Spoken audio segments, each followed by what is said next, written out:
আপনি কি জানেন পৃথিবীতে এমন কিছু সাপ আছে যা একটি হাতিকেও অনায়াসে গিলে ফেলতে পারে? হ্যাঁ, আশ্চর্য হওয়ার কিছুই নেই।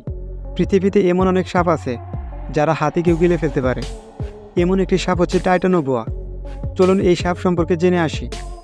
যাওয়ার আগে আপনি যদি আমাদের চ্যানেলে নতুন হয়ে থাকেন তাহলে এরকম রোমাঞ্চকর ভিডিও পেতে এখনই আমাদের চ্যানেলটি সাবস্ক্রাইব করে আমাদের পাশেই থাকুন।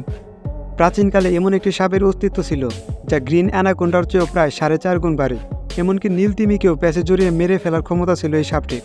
এই বিশাল আকৃতির টাইটানোবোয়ার ওজন 1135 কেজি এবং লম্বায় ছিল 43 ফুট।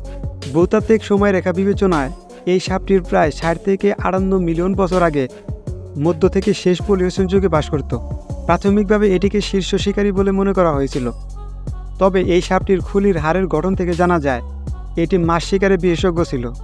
2009 সালে সর্বপ্রথম দক্ষিণ আমেরিকার দেশ কলম্বিয়ার সেরেহন নামক এক কয়লার খনির অঞ্চলে যখন এই টাইটানোবোয়ার জীবাশ্ম সন্ধান পাওয়া যায় তখন ধারণা করা হয়েছিল এই সাপটি 12.8 মিটার লম্বা। এই আবিষ্কারের ফলে ভেঙে যায় পূর্বে আবিষ্কৃত সর্বোচ্চ লম্বা সাপ গিগান্টোপিসের, যা লম্বায় ছিল 35 ফুট।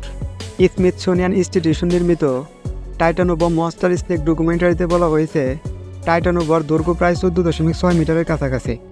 সম্প্রতি যুক্তরাষ্ট্রের স্মিথসোনিয়ান জাদুঘরে টাইটানোবোয়ার একটি রেপ্লিকা প্রদর্শন করা হয়েছে। টাইটানোবোয়া বিষধর ছিল না। শিকারকে কাবু করার জন্য তাদের সাধারণ পদ্ধতি হলো শিকারকে শক্তভাবে পেঁচিয়ে দম বন্ধ করে মেরে ফেলা।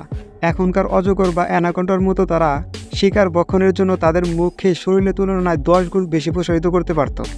তাদের উপস্থিত থাকত শক্ত ধারালো দাঁত, আংশিক মাথার খুলি এবং চোয়ালের হাড় থেকে বিজ্ঞানীরা ধারণা করেছেন টাইটানোবোয়ার মুখের মধ্যে সারি সারি বাঁকানো দাঁত থাকতে পারে।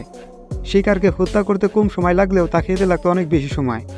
টাইটানোবোয়ার মাথার গঠন অন্যান্য সংকোচন প্রসারণক্ষম অ্যানাকোন্ডার মতোই ছিল। তাদের নিচের চোয়াল মাথার খুলির পিছনের দিকে প্রসারিত হতো, যা তাদের মুখ অধিক পরিসরে নড়াচড়া করতে সাহায্য করত। জলভাগে টাইটানোবোয়া ছিল এক আতঙ্কের নাম। জলে শরীরের ভার বহন করার সুবিধা পাওয়ায় দ্রুত সরতে পারত এবং শক্তির তুলনামূলক কম ব্যয় হতো। জলে থাকার আরেকটি সুবিধা ছিল সে তার শরীরের অনেকখানি অংশ পানিতে ডুবিয়ে রেখে শিকারের চোখে তুলে দিতে পারত।